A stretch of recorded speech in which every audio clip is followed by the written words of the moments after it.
A documentary that I recently had a chance to see is GameStop Rise of the Players. Now, the name GameStop might be familiar to you because of what happened pretty recently, right? About a year ago, where all these people drove the price of GameStop stock really high, and were essentially the people that were shorting GameStop. They were just losing billions of dollars. It's a very interesting story about financial markets and essentially sticking it to the man, if you will, and things like that. And GameStop Rise of the Players is that story told from the perspective of the people that were involved in investing into GameStop from a very early stage, right? They were there from the beginning and experienced this whole, event, right?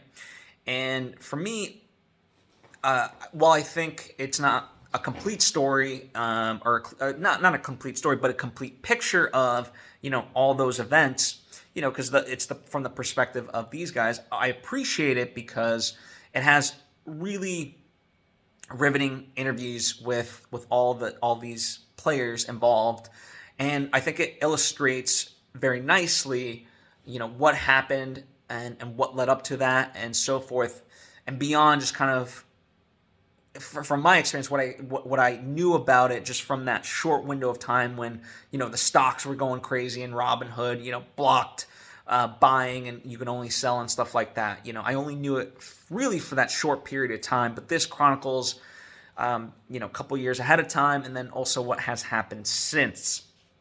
So it's a fascinating story.